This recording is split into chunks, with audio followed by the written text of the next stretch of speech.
So latest start with today's topic. हम लोग का आज पहला दिन का पहला अध्याय है प्राचीन एवं पूर्व मध्यकालीन भारत का इतिहास, जो कि उपिंदर सिंह के द्वारा लिखी गई है।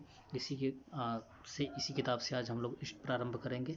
और मैं अपने बारे में बता दूं कि मैंने यूजीसी नेट 5 दफ़ा क्वालिफाई किया है, तथापि मैंने जयप्रकाश यूनिवर्सिटी छपरा से अपनी पीएचडी भी की है, तथा मुझे 13 महीनों का अनुभव भी प्राप्त है एज ए गेस्ट लेक्चरर, जो मैंने भागलपुर यूनिवर्सिटी में काम करके प्राप्त की थी। तो खैर गाइज, मैं जो नोट्स है वो किताबों के माध्यम से डायरेक्ट आप लोगों के साथ शेयर करूंगा, जो मैंने तैयार किए हैं। तो आइए गाइज देखते हैं।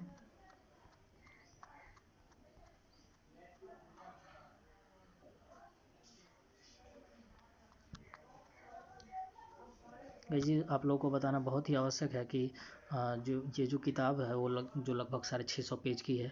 इसमें बहुत सारी ऐसी डिटेल छोटी छोटी चीज़ें हैं जो व्याख्या की गई हैं।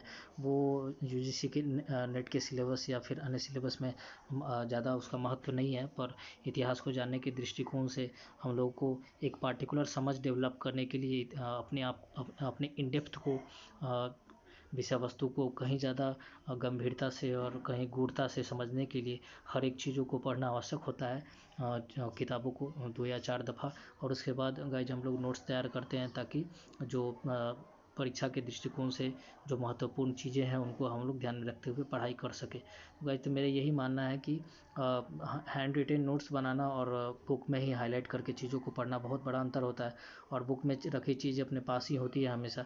इसीलिए बुक के नोट्स को मैं ज़्यादा कारगर मानता हूँ। तो गाइज, मैं आइए ज़्यादा समय न लेते हुए मैं प्रारंभ करता हूँ पहले चैप्टर से, जिसका नाम है प्राचीन एवं पूर्व मध्यकालीन भारत का इतिहास।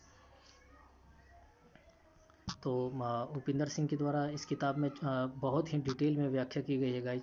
बहुत सारी किताबें लिखी गई हैं प्राचीन भारत में, पर इतना ज़्यादा ऑथेंटिक और इतना ज़्यादा भास्ट प्राचीन भारत में किताब अब तक नहीं आई थी।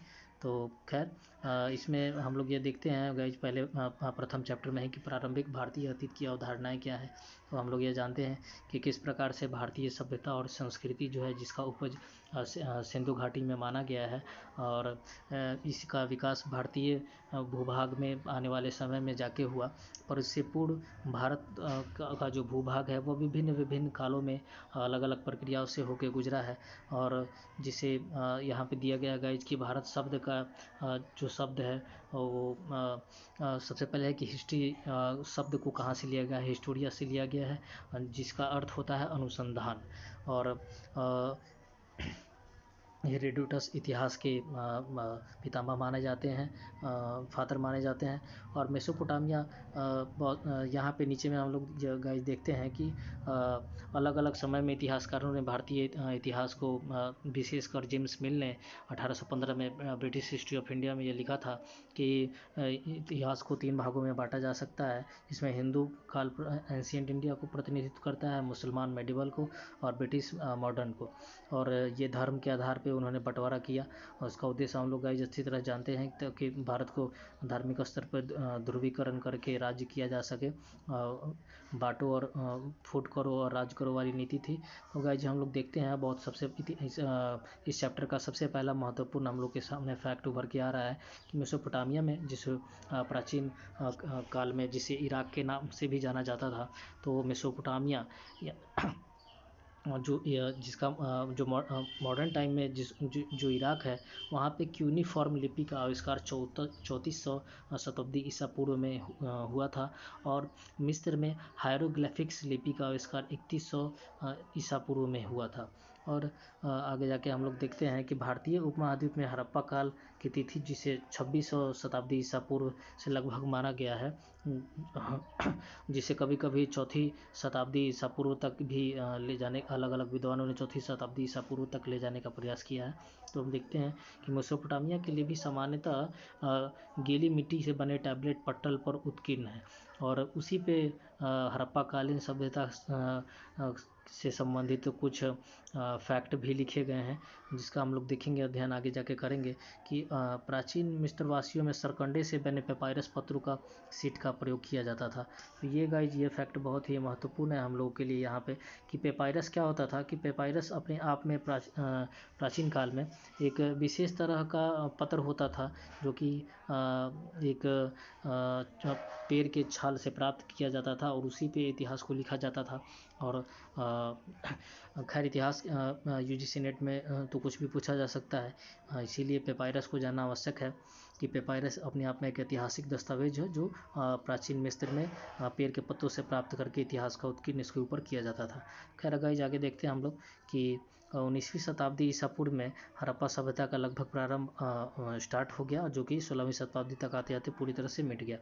और सबसे हम लोग के सामने जो प्राचीनतम लिपि है वो असल में हड़प्पा लिपि ही है, परंतु उसको पढ़ा नहीं गया है, इसीलिए ब्राह्मी लिपि जिसको पढ़ा गया है उसको प्राचीनतम लिपि कहा गया। तो जेम्स प्रिंस ने 1839 में किस तरह से ब्राह्मी लिपि की खोज की थी, इसको हम लोग सब लोग जानते हैं, इसको हम लोग आगे जाके देखेंगे। और आगे गाइस देखते हैं कि 4वीं शताब्दी ईसा पूर्व में श्रीलंका के जो मेन सेंटर है, जहाँ पे प्राचीन शासकों ने शासन किया था, उसे अनुराधा के नाम से जाना जाता था। तो अनुराधापुर में ब्राह्मी अभिलेख मिले हैं, जो कि 2री शताब्दी ईसा पूर्व से हैं, और उसमें तमिल ब्राह्मी अभिलेख प्राप्त हुए हैं। और 4वीं तथा 2री शताब्दी ईसा पूर्व में संघ साहित्य में भी दक्षिण भारत में ऐतिहासिक काल के आगमन का प्रमाण मिलता है।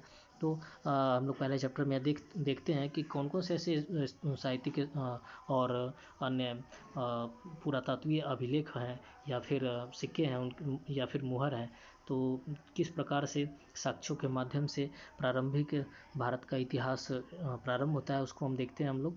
और देखते हैं यहाँ पे कि एशियाटिक सोसाइटी ऑफ बंगाल, जिसकी स्थापना भारत सरकार के ब्रिटिश कंपनी के द्वारा की गई थी 1784 में जेम्स विलियम जोन्स के द्वारा, जो कि आज भी वहाँ पे कलकत्ता में है। आप लोग कभी जाइएगा तो वहाँ पे देख सकते हैं कि 1789 में एशियाटिक सोसाइटी ऑफ बंगाल के बनने के बाद भारतीय अतीत के विभिन्न क्षेत्र में अध्ययन उत्कृष्ट मंच मिल गया। और भारतीय इतिहास को पढ़ने का सर्वप्रथम सांस्थानिक स्तर पर प्रयास विलियम जोन्स के द्वारा, जो एशियाटिक सोसाइटी ऑफ बंगाल जिसकी स्थापना 1784 में की गई थी, उसे स्टार्ट हुई। यहाँ पे 1789 बताया जा रहा है कि कुछ सालों इसकी स्थापना के 5 सालों के बाद भारतीय इतिहास को पढ़ने पर बहुत ज़्यादा जोर दिया जाने लगा। और 1871 में भारतीय पुरातात्विक सर्वेक्षण की स्थापना। ये गाइस सबसे इम्पोर्टेंट फैक्ट है हम लोग के लिए, जो कि छोटे छोटे एग्जाम में भी आते हैं। यूजीसी नेट में इसके आने की संभावना तो कम ही है गाइस। और ये देखते हैं कि आरसी मजूमदार साहब राष्ट्रीय इतिहास लेखन के अग्रणी इतिहासकार थे। और 1950 के दशक में मार्क्सवादी इतिहास लेखन का उदय हुआ। और हम लोग जब ई श्रीधरन की किताब पढ़ेंगे हिस्टोरियोग्राफी में, तो हम लोग उसमें डिटेल में अध्ययन करेंगे कि इतिहास की व्याख्या में कितनी प्रकार की स्कूल हैं, कितनी प्रकार के सिद्धांत हैं, और कितने इतिहासकार हुए हैं, प्रमुख इतिहासकार, उसकी हम लोग अध्ययन करेंगे। तो गाइस जब भी हम लोग देख रहे हैं प्राचीन भारत, इसमें डी कोसाम्बी, जो कि मार्क्सवादी इतिहास लेखन के अग्रणी इतिहासकार थे, और डी कोसाम्बी की किताब भी द ओरिएंटल हिस्ट्री और है, तथा अन्य किताबें भी उन्होंने लिखी है, उसकी व्याख्या हम लोग आगे देखेंगे। Sorry guys. तो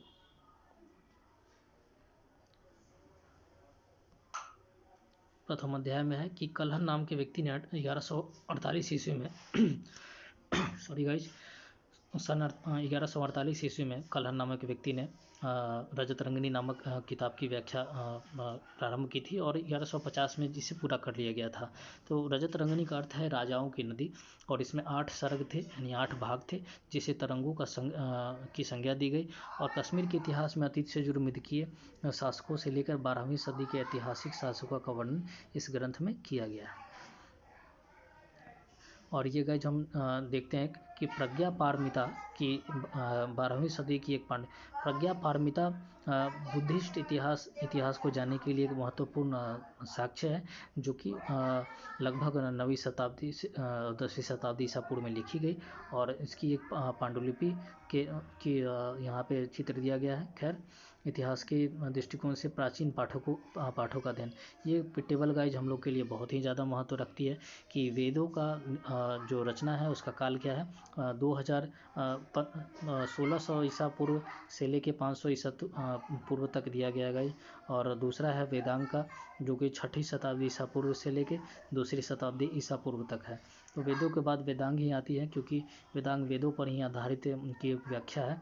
और महाभारत का जो काल है वो 400 शताब्दी ईसा पूर्व से लेकर 400 शताब्दी तक थी, और रामायण का 500 शताब्दी ईसा पूर्व से लेकर 300 ईसा पूर्व तक लिखी गई। तो एक धर्म ग्रंथ जो इतने लंबे कालों में लिखी गई है, किसी एक राइटर के द्वारा नहीं लिखी गई होगी, ये तो हम लोग समझ ही सकते हैं। और जो धर्म सूत्र हैं उनकी व्याख्या 600 इस शताब्दी ईसा पूर्व से लेकर 300 शताब्दी ईसा पूर्व तक, और जो त्रिपिटक हैं उनके भी समय 600 शताब्दी ईसा पूर्व से 300 शताब्दी ईसा पूर्व तक किया गया था। आगे देखते हैं हम लोग भाई कि किस तरह से पुराण की रचना 100 शताब्दी ईसा पूर्व से लेके 600 शताब्दी तक की गई थी, और स्मृतियों की रचना 200 शताब्दी ईसा पूर्व से लेकर 900 शताब्दी तक की गई थी। जैन धार्मिक संहिताएं जो 300 शताब्दी ईसा पूर्व से लेकर 500 शताब्दी ईस्वी तक की गई थी, और 300 शताब्दी ईसा पूर्व से 300 शताब्दी ईसा पूर्व तक संगम साहित्य की रचना की गई। तिरुकुरल 500 शताब्दी ईसा पूर्व से लेकर 600 शताब्दी ईसा पूर्व तक की गई, और तमिल महाकाव्य जो शिल्पाधिक्रम और मणिमेखलाई जैसी किताबें हैं वो 500 शताब्दी से लेकर 600 शताब्दी तक की गई थी। प्राचीन तालपत्र पांडुलिपियाँ क्या थी।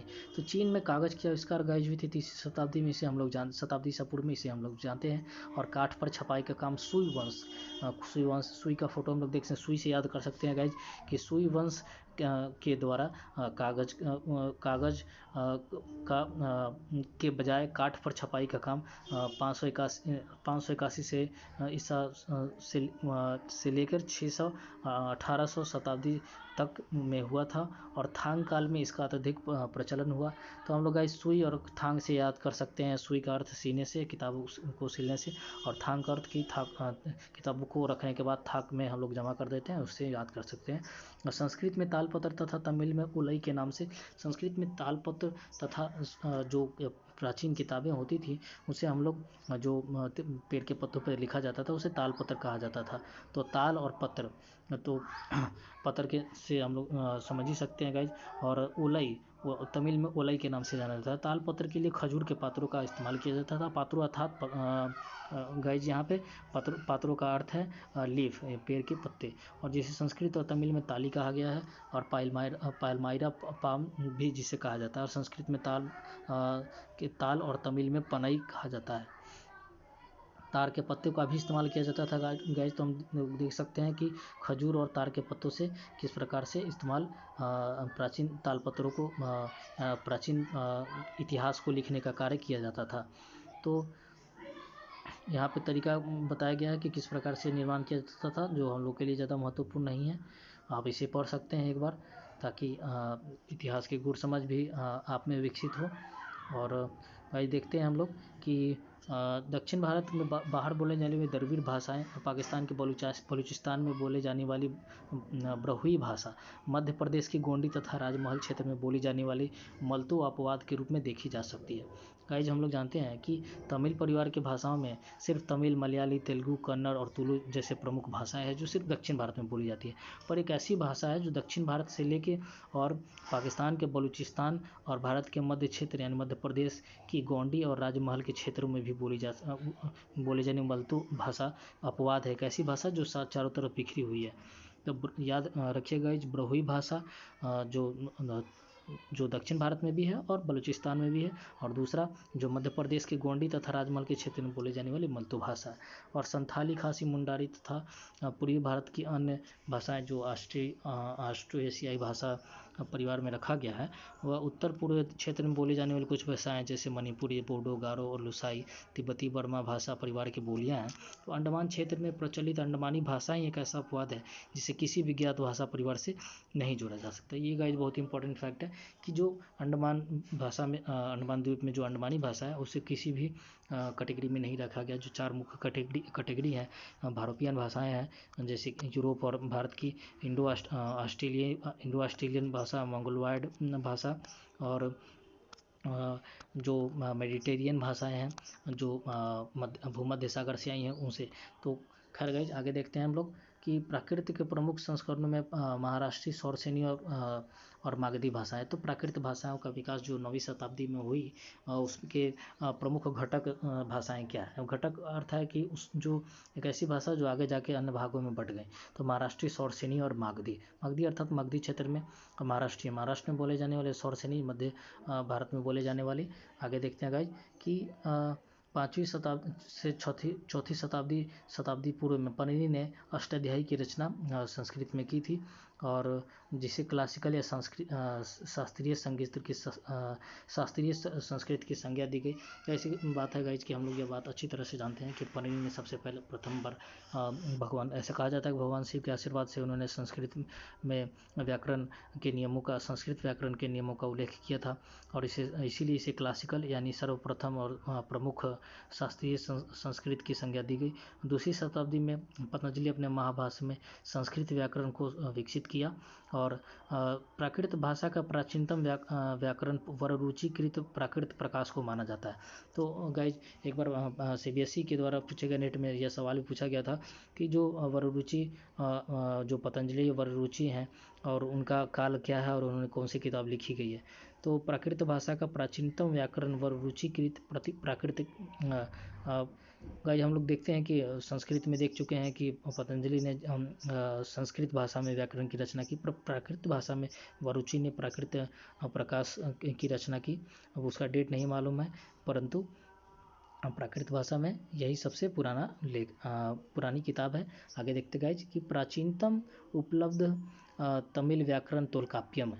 प्राचीनतम जो तमिल व्याकरण है उसे तोलकाप्यम नामक किताब में लिखी गई है, और ये तमिल भाषा में लिखी गई है, और इसका काल पूरी तरह से ज्ञात नहीं हुआ है, परंतु ये माना जाता है कि यह पूर्व प्रारंभिक ईस्वी में लिखा गया था।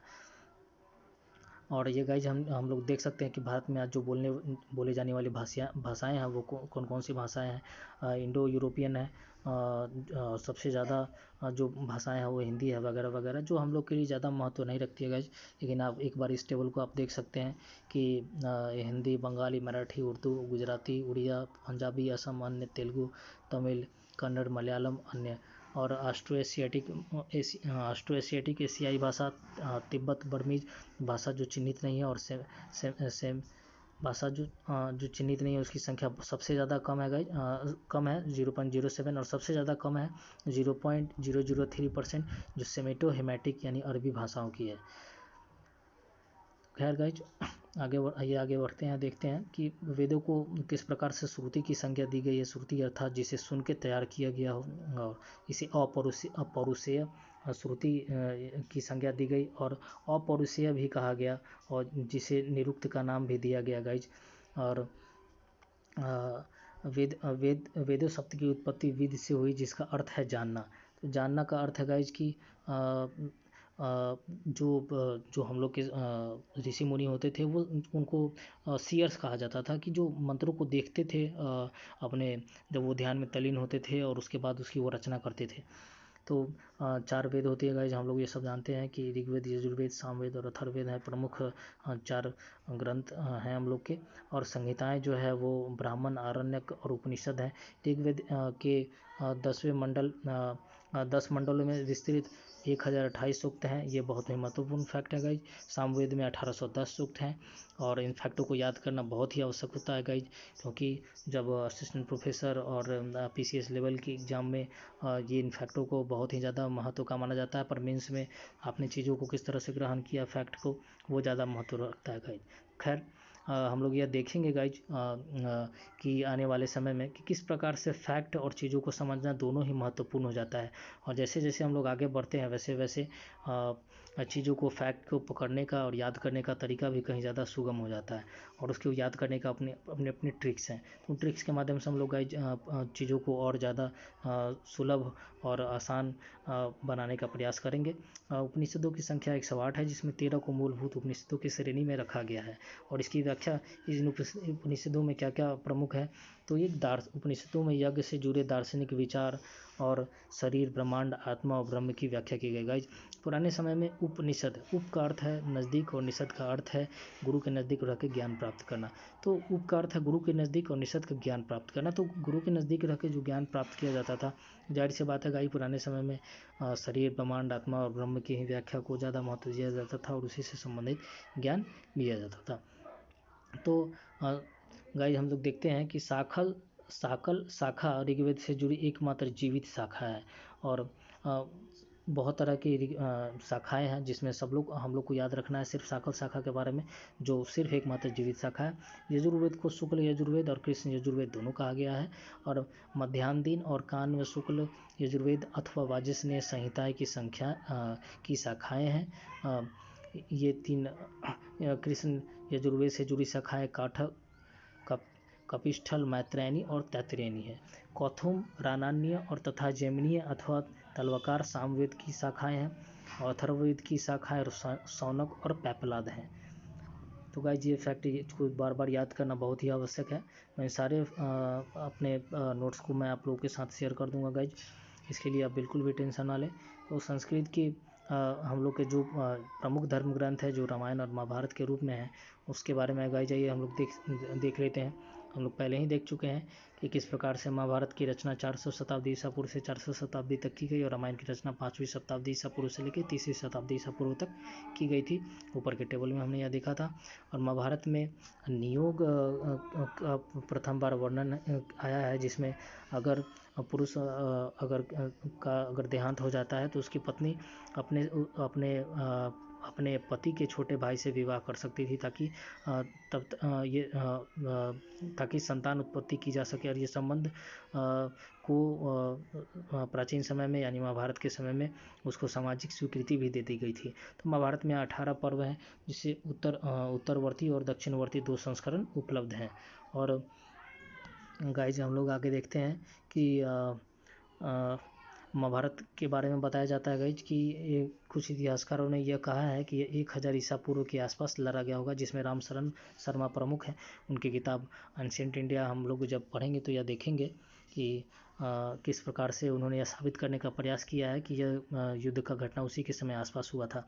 और आगे देखते हैं गाइज कि अयोध्या में जो उत्तर कृष्ण मार्जित मृदभांड का अर्थ है कि मिट्टी से बनी हुई मटकी, जिसे northern black polished where NBPW English में कहा जाता है। तो उसको 7वीं शताब्दी ईसा पूर्व में उसकी खोज की गई और अयोध्या से जो प्राप्त अन्य वस्तुएं हैं जो रामायण और महाभारत से जिसको जोड़ने का प्रयास किया जाता है कि रामायण और महाभारत बहुत पुरानी है, वो 13वीं शताब्दी ईसा पूर्व से बहुत ज़्यादा अगर सबसे जो साक्ष्य हैं वो 13वीं शताब्दी तक ही जा पाती हैं, उससे पीछे नहीं जा पाती है।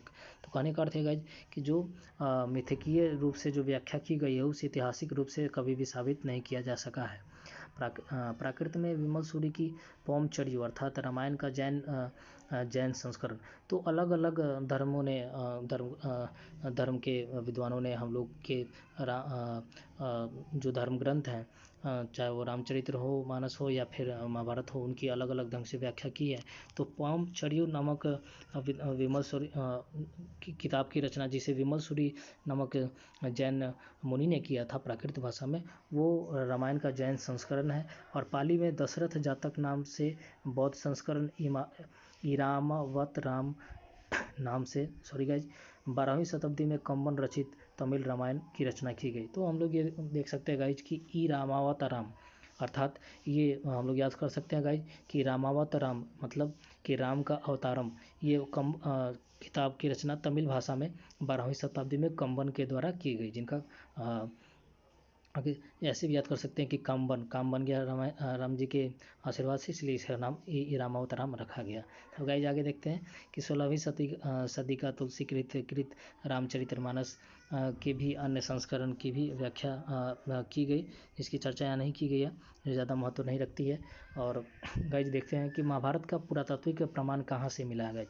तो हस्तिनापुर, कुरुक्षेत्र, पानीपत, तिलपत, बागपत और मथुरा और अन्य बैरात जैसे स्थानों से PGW अर्थात पेंटेड ग्रेवियर्स पेंटेड ग्रीवर्स का अर्थ है गाइज कि चित्रित धूसर मृदभाट, एक ऐसा मृदभाट जिसे चित्रित करके तैयार किया गया था, जिस पे चित्रांकन किया गया था, और वहाँ उससे महाभारत काल के का प्रमाण हम लोग को मिलता है। कि इतिहास में हम लोग यह देखते हैं गाइज कि जो किताबें लिखी गई हैं, हम लोग का महाभारत ग्रंथ, धर्म ग्रंथ लिखा गया है, वह उसमें जो बातें लिखी गई हैं उन बातें से मिलती जुलती चीज़ें कहाँ कहाँ से प्राप्त हुई हैं। तो PGW जो चित्रित धूसर मृदभाट है, वो यह बताती है कि जो व्याख्या की गई है वो कुछ हद तक सही है, परंतु यह पूर्ण रूप से ये नहीं कहा गया है कि ये किस काल का है। हालांकि इसका एक अप्रोक्सीमेट कैलकुलेशन यहाँ पे दिया हुआ है कि 1000 शताब्दी ईसा पूर्व में इसको यह माना गया कि यह हुआ था।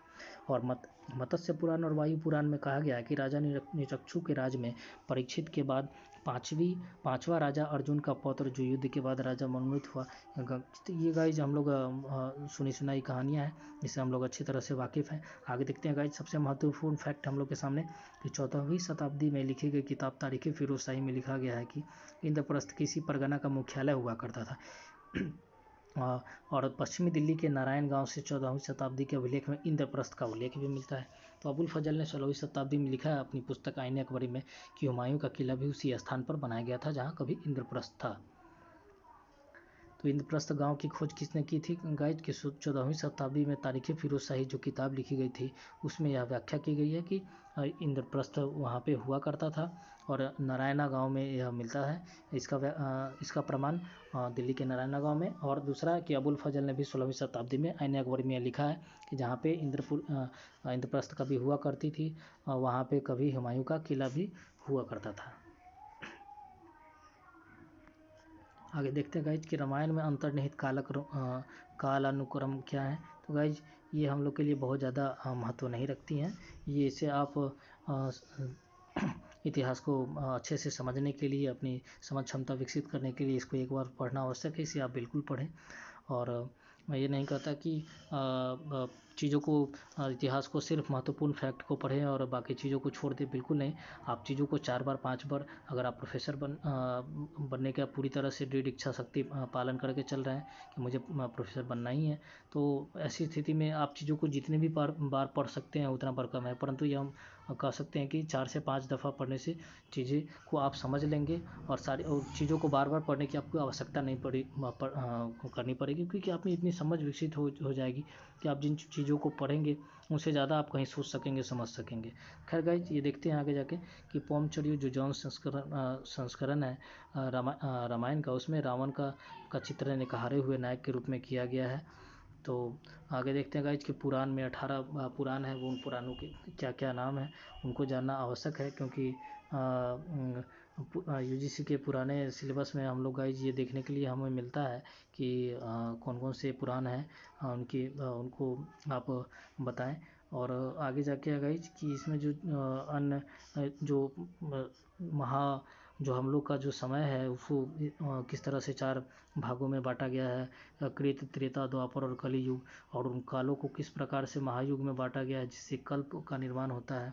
और प्रत्येक कल्प में 14 मनवंतरों विभाजित है। अब सभी 14 मनवंतरों के एक प्रतिनिधि मनु है और इससे अंत में सृष्टि का विनाश हो जाता है और इस प्रकार से फिर से पुनर्निर्माण होता है और ये प्रक्रिया चलती रहती है। तो हिंदू धर्म दर्शन के अनुसार जो ब्रह्मांड का निर्माण है और उसका अंत है उसकी व्याख्या ही यहाँ पर की गई है। धर्मशास्त्र में धर्म शब्द की व्युत्पत्ति धृष धातु से की गई जिसका अर्थ धारण करना होता है। तो गाइज ये महत्वपूर्ण हम लोगों के लिए इतना नहीं है। तो हम लोग आगे जाके देखते हैं गाइज कि धर्मशास्त्र, व्यवहार और सिद्धांत, ये गाइज बहुत ही महत्वपूर्ण हो जाता है UGC के नेट में, खासकर अभी के वर्तमान के समय में जब आप ये देखेंगे कि जिस प्रकार से सामाजिक परिवर्तन हो रहे हैं और जिस प्रकार के वाद विवाद सामने उभर के आ रही हैं, तो उसके बाद से एक प्रकार का कहीं ना कहीं दबाव बना है गवर्नमेंट संस्थानों के ऊपर की और समाज के ऊपर भी कि वो अपने आप में परिवर्तन लाए। विशेष तौर पे नई पीढ़ी से उम्मीद की जाती है कि वह चीज़ों से अवगत हो, पुरानी चीज़ों से भी और नई समस्याओं से भी। इसीलिए जब पेपर पैटर्न को देखेंगे तो यह देखने का प्रयास करेंगे कि जो पुराने पैटर्न के जो सवाल होते थे किस प्रकार से, इतिहास की किताबें तो वही रह गई हैं परंतु जो सवाल पूछने का ढंग है वो कितना बदल गया है। और जो उम्मीद और जो एक्सपेक्टेशन है एज ए टीचर जो क्वेश्चन सेट करते हैं चाहे वो JNU के हो या फिर दिल्ली यूनिवर्सिटी के हों गाइज, या फिर इलाहाबाद यूनिवर्सिटी या BHU के हों। तो मैं ये सर्टेन तो नहीं कह सकता कि वहीं के प्रोफेसर हैं, परंतु उसका कहने के पीछे मेरा कुछ विशेष वजह है जिसकी मैं चर्चा आगे आपसे करूँगा। और मैं ये बताने का प्रयास करूँगा कि जो सवाल पूछे जाते हैं UGC नेट के पेपर में, वो प्रिडिक्टेबल हैं, वो अनप्रिडिक्टेबल नहीं है। 75 to 80% सवाल पहले से आप तैयार करके रख सकते हैं बड़ी सुगमता के साथ, बशर्ते जो प्रमुख किताबें हैं और जो भी किताबें हैं उसका आप नोट्स तैयार कर लें और उसको आप बार बार रिवाइज करें। तो बहुत ज़्यादा परेशान होने की, भाग दौड़ करने की आवश्यकता मेरे हिसाब से तो गाइज नहीं है। और मैं आगे बढ़ता हूँ। मनुस्मृति की रचना जो है वो 200 शताब्दी ईसा पूर्व से लेकर 200 शताब्दी के बीच में की गई थी। मनुस्मृति में कहा गया है कि माँ के भाई की बेटी अथवा पिता के बहन की बेटी से विवाह करना वर्जित माना गया है। और 10वीं शताब्दी में मेधातिथि की टीका में भी ऐसा ही माना गया है।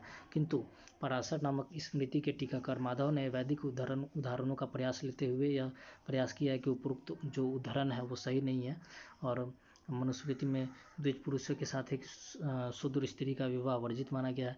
मनुस्मृति में यह कहा गया था गाइज कि जो ऊपर वर्ण की जो महिला है वो निचले वर्ण के पुरुष के साथ विवाह नहीं कर सकती है, परंतु उल्टा ये था कि निचले वर्ग की महिलाओं से उच्च वर्ग के पुरुष विवाह करते थे। और इसकी चर्चा नहीं की गई, जो कहीं ना कहीं लैंगिक जो है असमानता और जो उत्प्रेरणा रही, जो पीड़ा रही है महिलाओं के प्राचीन भारत में, उसकी व्याख्या करती है। खैर, मनुस्मृति में विधवा पुनर्विवाह की भी निंदा की गई है और उस समय का समाज बहुत ज़्यादा उदार नहीं था। उनकी देख सकते हैं मनुस्मृति के लेखकों तथा टीकाकार मेधातिथि ने उपरोक्त विवाह को निंदित माना है।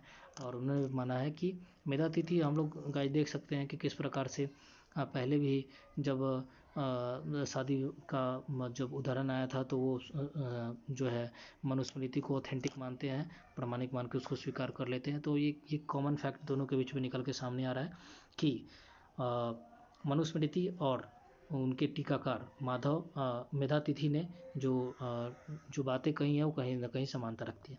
और अकंत माधव ने जो ठीक फिर से गाइज हम लोग देखते हैं रिपीटेशन यहाँ पे कि 14वीं शताब्दी में माधव जो है दोनों के बातों से इतर हो जाते हैं और ऐसी शताब्दी को सामाजिक स्वीकृति दे देते हैं जहाँ पे दो वर्ण पूरी तरह से भिन्न हो। आगे देखते हैं गाइज बौद्ध ग्रंथों में त्रिपिटक सबसे ज़्यादा महत्व रखती है। जो पाली, चीनी और तिब्बती संस्करण है, थेरवाद मत की पाली त्रिपिटक सबसे पुराना है। और मगध क्षेत्र में बोली जाने वाली बोलियों में मिस्र से त्रिपिटक के 3 खंड है, सुत्त, विनय और अभिधम्म। तो सुत्त का अर्थ है संस्कृत में सूत्र तथा धार्मिक अधिनियमों को कहते हैं, और जिसमें बुद्ध ने उपदेश दिया था। सुत्त पिटक में बुद्ध के धार्मिक सिद्धांतों को संवाद के रूप में व्याख्या किया गया। विनय पिटक में भिक्षु और भिक्षुणियों के लिए नियम बनाए गए, यह नियमों का संग्रह किया गया। और प्रतिमोक्ष भी जुड़ा हुआ है, जिसमें संघ के अनुशासन को तोड़ने पर किए जाने वाले प्रायश्चितों की सूची दी गई है। और अभिधम्म पिटक बाद में जोड़ा गया, जिसमें सुत्त पिटक और में वर्णित सिद्धांतों को सुव्यवस्थित और अनुशीलित करने का प्रयास किया गया। खैर गाइज, हम लोग यह देख सकते हैं कि बौद्ध जो त्रिपिटक ग्रंथ है वो सुत्त, विनय और अभिधम्म में बटा हुआ है। सुत्त में भगवान बुद्ध की जो बातें हैं उसका चर्चा किया गया है। विनय पिटक में गौतम बुद्ध के धर्म से जुड़े हुए जो भिक्षु थे उनके लिए कौन कौन से नियमों का पालन करना आवश्यक था, कौन भिक्षुणियाँ थी उनके लिए भी नियम का आवश्यक था।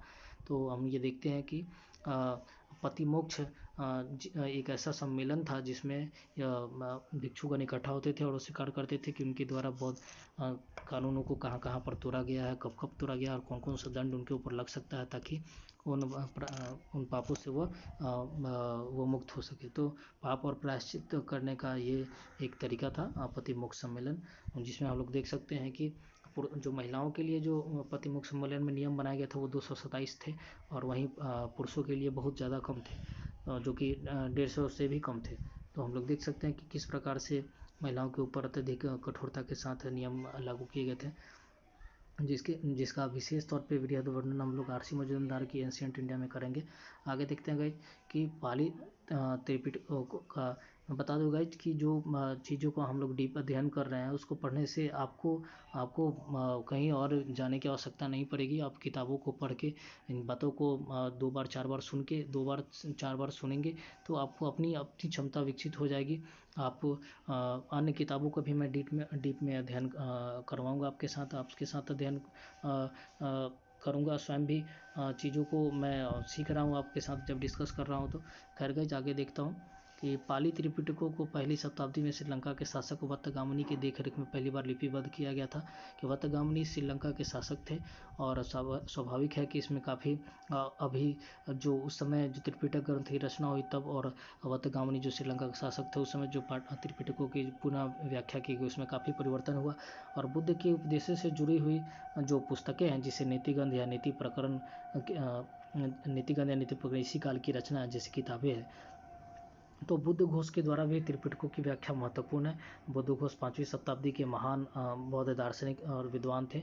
उनके द्वारा जो किताब लिखी गई है जैसे सौंदर्यानंद, बुद्ध चरित्र और वाक्य काव्यामली जिसकी विशेष तौर पे अध्ययन हम लोग आर.सी. मजूमदार की किताब में देखेंगे तो हम लोग जानेंगे इस चीज़ों को।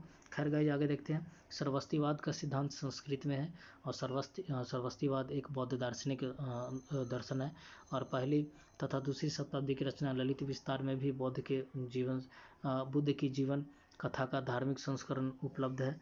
और आगे गाइस देखते हैं हम लोग कि बौद्ध भिक्षुनियों के द्वारा किताबें लिखी गई थी और उन किताबों को थेरीगाथा पल्ली नामक किताब में जिसकी रचना की गई है उसको आप चाहें तो PDF फॉर्म में जब आप लोग PhD करेंगे तो आप लोग वहाँ पे भी आप उसको देख पाएंगे। तो जैन ग्रंथ में हम लोग यहाँ पे देखते हैं गाइज बहुत ही महत्वपूर्ण कि श्वेतांबर शाखा के जो धर्म दर्शन है 12 अंग 12 उपांग 10 प्रकीर्ण तथा 6 जो है वो 6 शुद्ध छेद सूत्र 4 मूल सूत्र भी संकलित हैं। तो गाइज ये संख्या याद रखने वाली है कि 12 अंग 12 उपांग 10 पैन यानी प्रकीर्ण 6 शुद्ध छेद सूत्र और 4 मूल सूत्र थे। और आगे गाइज देखते हैं कि 5वीं 6वीं शताब्दी में जो श्वेतांबर की मान्यता है कि अंगों का संग्रह पाटलिपुत्रा में बुलाई गई एक जैन संगति में किया गया था पहला। और दूसरा 5वीं 6वीं शताब्दी में देवर्धि क्षमाश्रमण नामक जैन विद्वान के नेतृत्व में गुजरात के वल्लभी नामक स्थान पे इसको लिपिबद्ध करने का प्रयास किया गया। तो ये गाइज ये डिटेल बहुत ही इंपॉर्टेंट हम लोग को ये जानना कि जैन संगति 2 हुई थी, एक पाटलिपुत्रा और दूसरा गुजरात के वल्लभी में। और यहीं पे देवर्धि क्षमाश्रमण के द्वारा जो ऊपर में जो चर्चा की गई है धर्म सिद्धांत का 12 अंग 12 उपंग 10 पैन और 6 छेद सूत्र और 4 मूल सूत्र उसकी यहाँ पे उसको लिपिबद्ध करने का प्रयास किया गया। तो देखते हैं गाइस कि जैन पुराण अर्थात जिन्हें श्वेतांबरों द्वारा चरित कहा जाता है मूल रूप से जैन तीर्थंकरों की हैगियोग्राफी अर्थात हैगियोग्राफी उसको कहा जाता है गाइस जो संतों के बायोग्राफी से रिटर्न संबंधित हो। और 9वीं शताब्दी के आदि पुराण में पहले जैन तीर्थंकर ऋषभ या आदिनाथ की जीवनी कथा है। 9वीं शताब्दी में आदि पुराण की रचना की गई। आदि पुराण गाइस आदि का अर्थ ही है सबसे पुराना और सबसे पुराने जो तीर्थंकर थे वो ऋषभ या आदिनाथ ही थे और उन्हीं से संबंधित है। ऋषभ देव के बारे में यह कहा जाता है गाइस कि वो भगवान शिव के ही एक अवतार थे और उनका जो अवतरण था पृथ्वी पर यानी कि जब उनका जन्म हुआ था तो वो वैदिक काल में ही हो गया था। खैर जो कि कहीं कहीं पे यह व्याख्या की जाती है जैन धर्मों के द्वारा कि उनका जो काल है वो गौतम बुद्ध से भी पहले का काल है। इसलिए उनका काल जो है सबसे उनका जो धर्म दर्शन के जो प्रवर्तक हैं वो हिंदू धर्म से भी पुराने हैं। खैर गए आगे देखते हैं कि 8वीं शताब्दी के हरिवंश पुराण में कौरव पांडव कृष्ण बलराम इत्यादि से कथाओं को जैन संस्कृत में देखा जाता है जिनसेन और गुणभद्र द्वारा 9वीं शताब्दी में लिखा गया।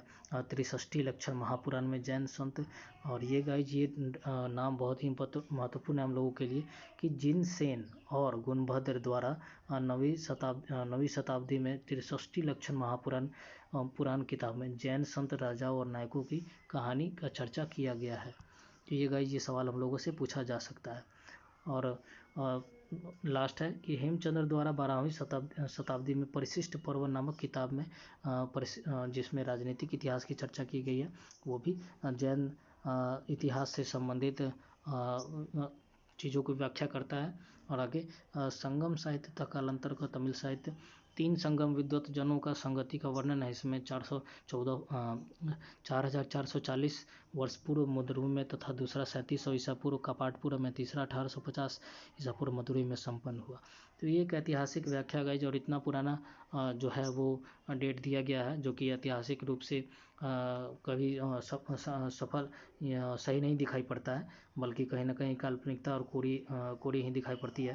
तो आगे गाइज देखते हैं हम लोग कि एतु कोतई यानी एतु कोटई यानी याद करने के तरीका देख सकते हैं। जब हम लोग उच्चारण कर रहे हैं तो 8 शब्द का उच्चारण कर रहे हैं, तो इसलिए इससे याद कर सकते हैं हम कि 82 कोटई यानी 8 संग्रह पदों का, न कि गद्यों का। तो जाहिर सी बात ये जानना जरूरी है, ये एक समझ भी है, एक सामान्य सी समझ है। साहित्य का अध्ययन करते हैं हम लोग तो ये जानते हैं कि पदों का निर्माण पहले हुआ और गद्यों का बाद में। गद्य का अर्थ है कहानियाँ, और पदों का अर्थ यानी कि पद यानी कि कविताएँ, गीत। और पत्तु पत्तु अर्थात पत्तु यानी कि 10। और प्रसिद्ध काव्य संग्रह में संगम साहित्य के अंतर्गत क्रमशः 6 और 9 पद संग्रह आते हैं। और तोल्काप्पियम नामक प्रसिद्ध तमिल ग्रंथ की पहली और दूसरी पुस्तक संगम साहित्य के अंतर्गत आती है। और तोल्काप्पियम अनिवार्य रूप से तमिल व्याकरण की रचना है। तो ये तोल्काप्पियम किताब की चर्चा हम लोग पहले भी कर चुके हैं गाइज, कि इसमें जो दूसरी शताब्दी में संगम साहित्य में जिसकी रचना की गई थी, उसमें तमिल व्याकरण की चर्चा की गई है। तो तमिल भाषा में सबसे पुरानी व्याकरणिक नियमों की रचना किस में की गई थी, तो तोल्काप्पियम में की गई थी।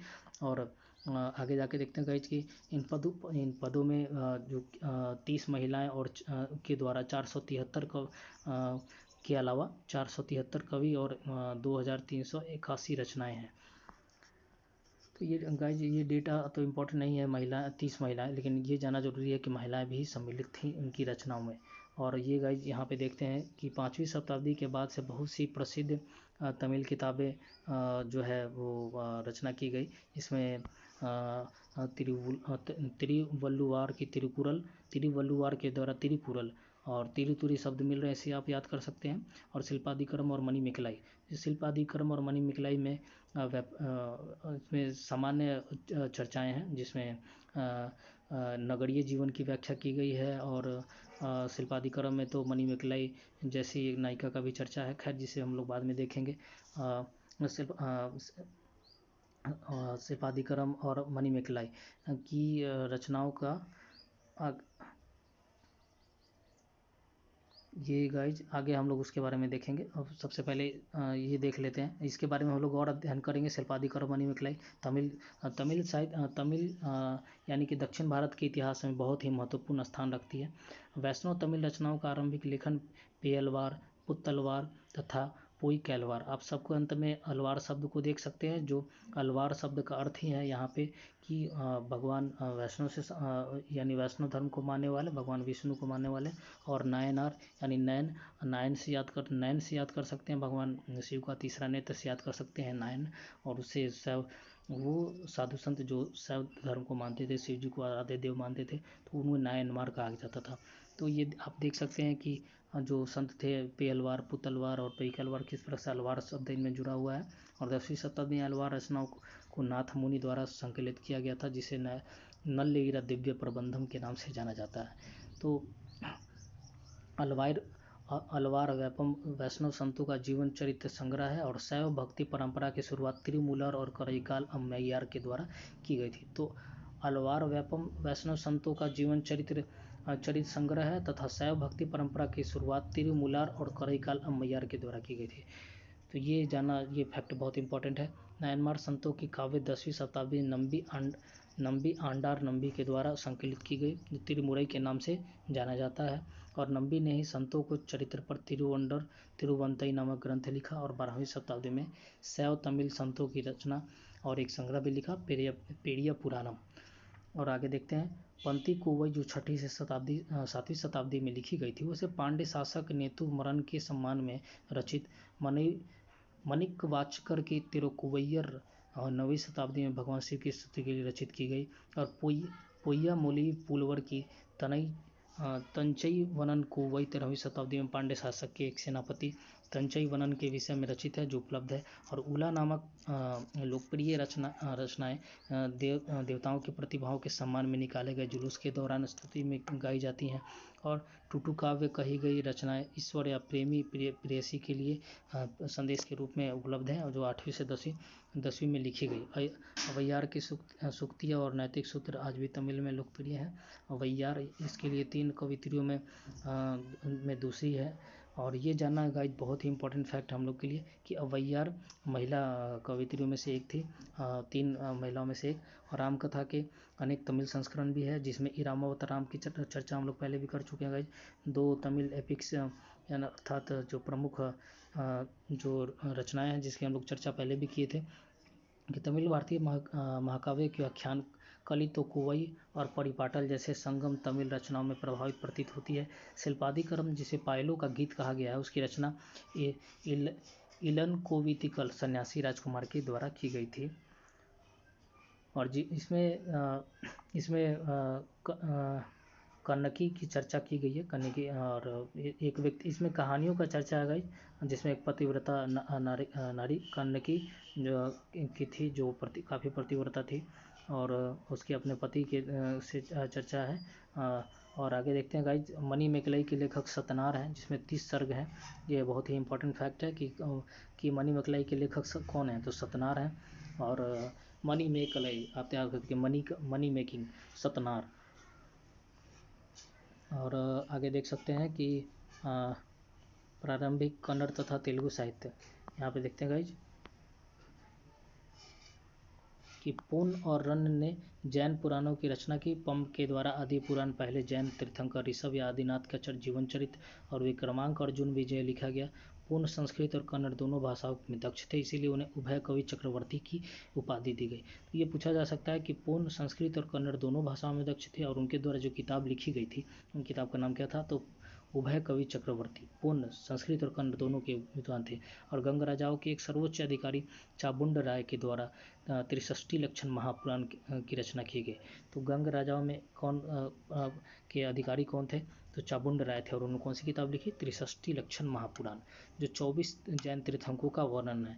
और 12वीं शताब्दी में नागचंद्र और अभिनव पंप द्वारा रामचंद्र चरित पुराण की रचना की गई। और 12वीं शताब्दी में अन्य महत्वपूर्ण रचनाओं में है नेमिनाथ की लीलावती। तेलुगु में उपलब्ध सबसे प्रारंभिक रचना नन्नन के द्वारा लिखी गई जो 11वीं शताब्दी के महाभारत से जुड़ी रचना है जिसमें पद और गद्य दोनों का उपयोग किया गया है। इसे चालुक्य राज नरेंद्र के द्वारा कहने पर तैयार किया गया। तो हम लोग को ये जानना जरूरी है कि तेलुगु में जो रचना की गई जो नन्नन्य के द्वारा, और नन्नन्य आप याद कर सकते हैं इस नाम को, तेलुगु यानी जो टेल जो बता रहा है तो नन्नन्य किससे देख के बता रहा है, आंखों से बता रहा है नन्नन्य, उसने महाभारत से जुड़ी रचना की 11वीं शताब्दी में जो गद्य और पद्य दोनों में है। और इसे चालुक्य राज नरेंद्र के कहने पर तैयार किया गया था। इस प्रकार से नन्नन्य ने तेलुगु काव्य परंपरा की नींव डाली और वाग अनुशासन नुंडू यानी बोली के निर्माता की भी उपाधि दी गई जिन्हें। आगे देखते हैं कि नेल्लौर के एक स्थानीय शासक मनोम सिद्धि के प्रसद टिकन ने नन्नन्य के महाभारत में 15 पर्व और जोड़े और साहित्य शैली में एक महत्वपूर्ण मोड़ लाया। टिकन ने उत्तर रामायणों की रचना की और कुमार संभवम के लेखक नन्नेछोड़ ने स्वयं को उर्पीरू नामक स्थान पर का राजा कहा। और काकतीय काल तेलुगु साहित्य का परिपक्व काल माना जाता है। और 14वीं शताब्दी यानी कि जबकि उस समय जब विजयनगर के प्रसिद्ध शासक कृष्णदेवराय के काल में के समय तक यह पहुँचते पहुँचते काफ़ी परिपक्व स्थिति में पहुँच गई थी। और स्वयं उन्होंने 2 किताब भी लिखी थी कृष्णदेवराय ने। आगे देखते हैं गाइज भास के प्रसिद्ध नाट्यों में पंचरात्र, दूतवाक्य, बालचरित्र और स्वप्नवासवदत्ता आते हैं। और अन्य यहाँ पे जैसे कि अशोक घोष के द्वारा जो किताब लिखी गई थी गाइज, इसकी चर्चा हम लोगों ने पहले की थी कि कौन कौन सी किताबों ने लिखी थी, तो बुद्ध चरित्र, सारीपुत प्रकरण और सौंदरानंद उनकी प्रमुख रचनाएं हैं। और भास के द्वारा जो किताब लिखी गई है वो है पंचरात्र, दूतवाक्य, बालचरित्र और स्वप्नवासवदत्ता। अन्य रचनाओं में सर्वोत्कृष्ट कालिदास हैं और इनके द्वारा जो किताब लिखी गई थी गाइज जिसको इससे हम लोग काफ़ी परिचित हैं।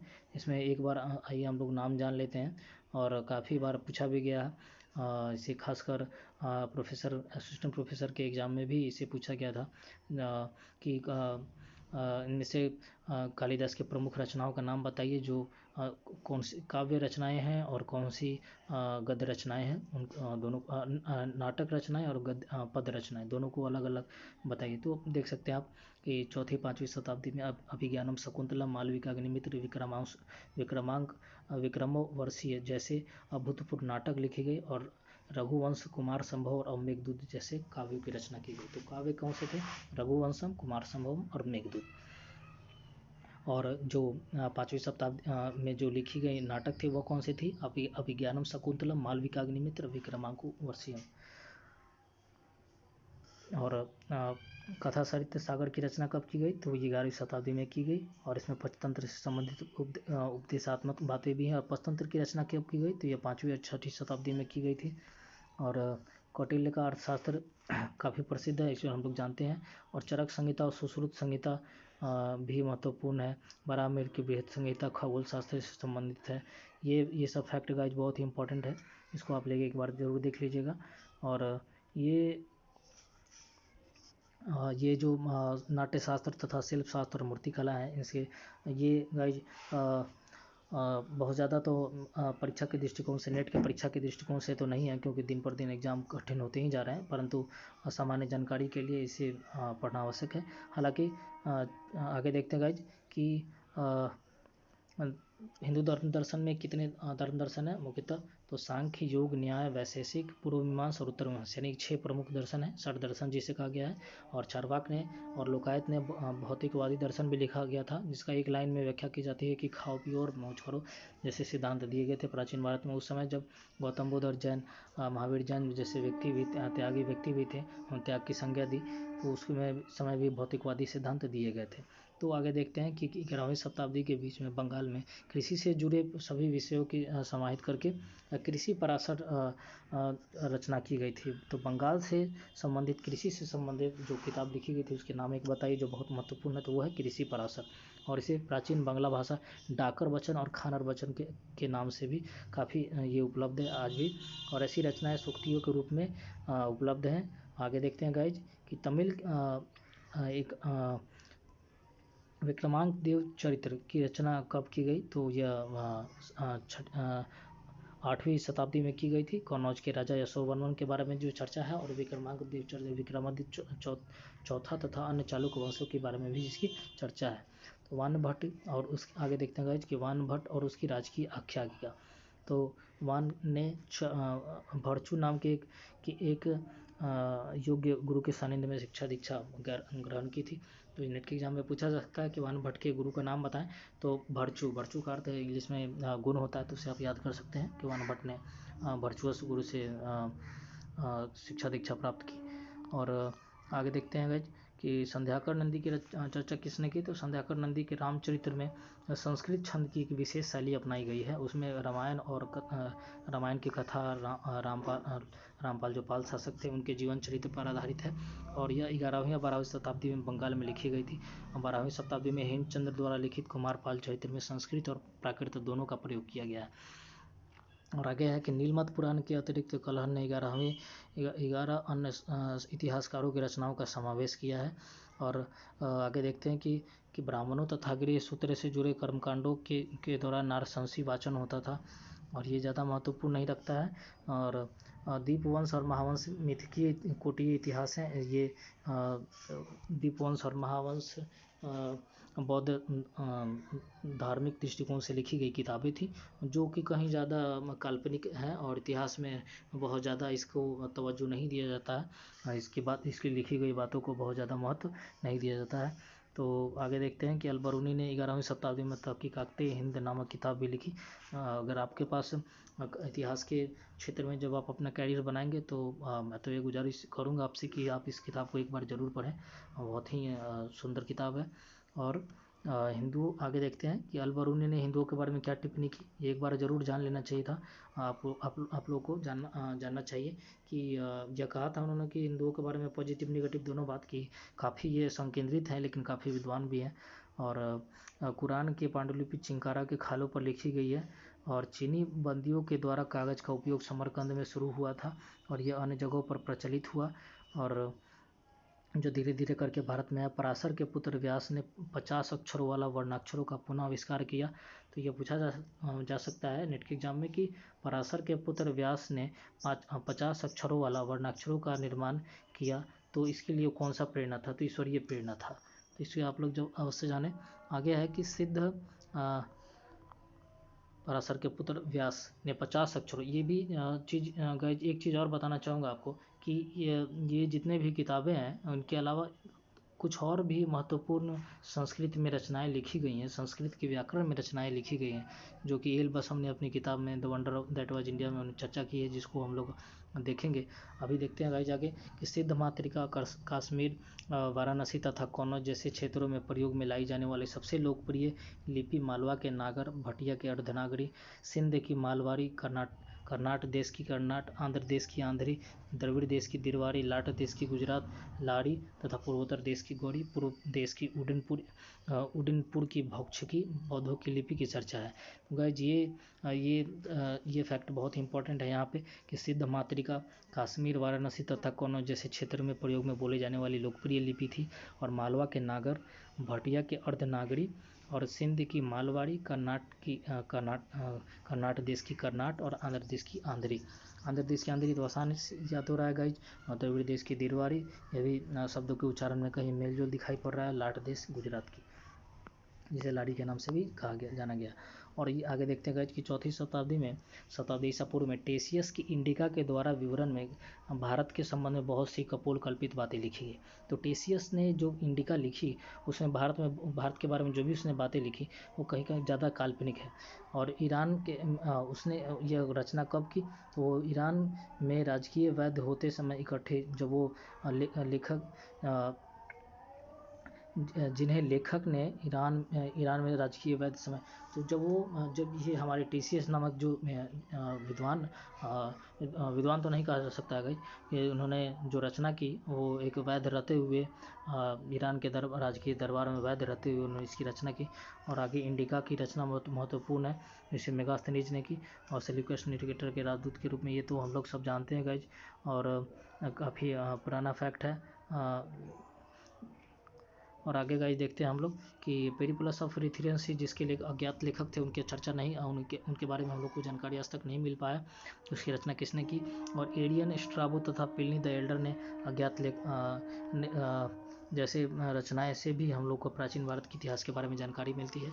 और फायन जो 399 से 414 ईस्वी के बीच में भारत में उन्होंने भ्रमण किया था, इसके बारे में यहाँ चर्चा किया जा रहा है कि। और आगे है कि हैन सांग, जिसे स्वैनजंग हिंदी में लिखा गया है कि अब कन्फ्यूज मत होइएगा गाइज कि एफ और एच, यानी एफ से फायन और एच से हैन सांग, यानी कि दोनों के बीच में लगभग 200 सालों का अंतर गाइज आपको देखने को मिलेगा।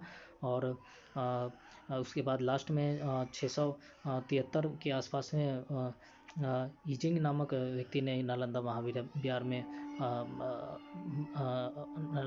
आया था, उन्होंने अध्ययन किया था, और काफ़ी उन्होंने विश्वविद्यालयों की स्थिति के बारे में, उसके अकादमिक प्रोसेस के बारे में, करिकुलम के बारे में व्याख्या की है। तो आगे देखते हैं हम लोग गाइज कि अब्बासीद खलीफा अल मामून ने बगदाद में बैत अल हिकमा नाम की एक अकादमी की स्थापना की। ये फैक्ट गाइज बहुत ही इंपॉर्टेंट है कि 9वीं शताब्दी में अब्बासीद खलीफा अल मामून ने बगदाद में किस नाम से एक अकादमी की स्थापना की थी, तो उसका नाम था बैत अल हिकमा। ये गाइज इंपॉर्टेंट फैक्ट है। और आगे देखते हैं कि अरबी भाषा में लिखी गई कलीला व दिमना में भारत सहित अन्य लोक कथाओं पर, तो ये गाइज बहुत आप लोग यहाँ पे इसकी चर्चा यहाँ पे नहीं की गई है। फान हबीब साहब ने अपनी किताब में चर्चा की है इसकी, कि कलीला व दिमना नामक जो किताब है वो जो ये लोक कथाओं पर आधारित है, और कहीं ना कहीं भारत के पंचतंत्र से संबंधित है। कलीला व दिमना में जानवरों के द्वारा आपस में बातचीत करता हुआ और दिखाया जा रहा है, ताकि वो मानव को व्यवहार और नीतिपरक ज्ञान की सीख दे सकें। और आगे देखते हैं हम लोग कि अरबी विद्वानों ने यूनानी ज्ञान को बहुत ही ज़्यादा तरजीह दी, किंतु जयदानी, गर्दीजी और अल बरूनी ने अपने स्वतंत्र दृष्टिकोण का परिचय दिया और उन्हें भारत के ज्ञान को भी महत्व दिया। अबू रिहन या अल बरूनी का दूसरा नाम अबू रिहन भी था, ये आप जरूर जानें। ख्वारिज़म या खीव आधुनिक तुर्कमेनिस्तान का रहने वाला था। और इसे पूर्व मध्य युग का सबसे चर्चित विद्वान माना जा सकता है। उसके द्वारा लिखी गई 180 पुस्तकों में से केवल 40 उपलब्ध हैं और अल-बरूनी ने भारत के प्राचीन ग्रंथों को उसकी मूल भाषाओं में पढ़ने तथा वहाँ के लोगों के विषय में प्रत्यक्ष अनुभव के उद्देश्य से भारत की यात्रा की थी और उन्होंने तहकीकाती हिंदी किताब लिखी, जिसमें लिपि विज्ञान, खगोल, भूगोल, ज्योतिष शास्त्र, साहित्य, धर्म, उत्सव, कर्मकांड इत्यादि की चर्चा उन्होंने की। तो आगे आइएगा, इस देखते हैं हम लोग कि फिर फारसी की फिरदौसी रचित काव्य शाहनामा तथा सुविख्यात कवि सादी की रचना गुलिस्तां में भारत के व्यापार की यत्र तत्र की चर्चा की गई है। और आगे देखते हैं गाइज कि हस्तिनापुर का सांस्कृतिक स्तर विस्तार क्या है। ये गाइज इम्पोर्टेंट नहीं है, हम लोग को सिर्फ यही जानना है कि महाभारत से संबंधित वो स्थल जो कि इतिहास में जहाँ पे इतिहास के दृष्टिकोण से बहुत महत्वपूर्ण है और महाभारत में जो वर्णन की गई है, जो चीज़ों का वर्णन किया गया है, उससे मिलता जुलता वस्तु कहाँ खोजा गया, तो वो हस्तिनापुर में खोजा गया है। और उसका प्रारंभ कहाँ से हुआ, तो 11वीं शताब्दी 15वीं शताब्दी से लेकर 11वीं शताब्दी ईसा पूर्व तक। और क्या क्या महत्वपूर्ण चीज़ें मिली हैं, तो वो ये है कि लोहा से संबंधित चीज़ें मिली हैं, लौह औजारों से संबंधित जो कि सैनिकीय दृष्टिकोण से महत्वपूर्ण है, जैसे कि कांटे, तीराग्र, भालाग्र इत्यादि। आगे देखते हैं गाइज कि इसमें बहुत फेज वाइज मिले हैं हस्तिनापुर से, जो सांस्कृतिक स्तर से जो विन्यास अर्थात जो चीज़ें प्राप्त हुई हैं, तो वो फेज वाइज तरीके से मिली हुई हैं। तो चौथे फेज में कहा क्या क्या चीज़ें मिली हैं, तो ये महत्वपूर्ण है गाइज। और ये सिक्के, अग्निकांड इत्यादि, अग्निकांड जिसकी चर्चा की गई है, व्यापक अग्निकांड के प्रमाण भी मिले हैं। ये भी महत्वपूर्ण है। हम लोग जानते हैं कि किस प्रकार से लाहगृह की चर्चा की गई है पांडवों के वनवास के दौरान, कौरवों के द्वारा जो बनाई गई थी और जिससे उद्देश्य था पांडवों को भस्मित कर देना, परंतु पांडव बच गए थे। तो उसमें व्यापक अग्निकांड की भी इसमें चर्चा मिली है, लेकिन वहाँ पे हम लोग देखते हैं कि महाभारत में सिर्फ लाहगृह के जले का प्रमाण मिलता है। खैर, तो आगे देखते हैं हम लोग कि नॉर्दर्न ब्लैक पॉलिश्ड वेयर। तो इससे ये बहुत ही इंपॉर्टेंट फैक्ट है गाइज कि महाभारत काल से संबंधित वो उस मृदभांड का नाम बताइए जो जिसका प्रमाण हमें खुदाई करते वक्त हस्तिनापुर से मिला है। तो उसका वो है नॉर्दर्न ब्लैक पॉलिश्ड वेयर और धूसर मृदभांड तथा गौरी, यानी तीनों किस्म के मृदभांड जो है वो प्रारंभिक 6ठी शताब्दी संख्या से लेकर तिथि। तो ये गाइज आप लोग देख सकते हैं कि महाभारत काल का जो युद्ध हुआ वो जिसे इतिहासकार 1000 शताब्दी ईसा पूर्व मानते हैं। और ऊपर में हम लोगों ने अध्ययन भी किया कि चित्रित धूसर मृदभांड जो है हस्तिनापुर यानी से संबंधित है। परंतु यहाँ पे ये कहा जा रहा है कि आने वाले समय में हस्तिनापुर पूरी तरह से मिटा नहीं था, बल्कि वहाँ पे जनसंख्या अर्थात सांस्कृतिक क्रियाकलाप बढ़ते चले गए, मानव विकास होता चला गया। और उसका प्रमाण यहाँ पे देख सकते हैं हम लोग कि जो धूसर मृदभांड है, जो ऑकरी कलर्ड पेंटिंग है, और जो जिसे तथा गैरिक मृदभांड जिसको OCP बोलते हैं, ऑकरी कलर्ड पॉटरी, और धूसर मृदभांड यानी कि पेंटेड वेयर, और ये एक नॉर्दर्न ब्लैक पॉलिश्ड, इसका तीनों किस्म का मृदभांड जो है एक ही जगह से मिलना इस बात का प्रमाण है कि प्राचीन समय से 15वीं शताब्दी से जो चल रहा था वो कंटिन्यू रहा। और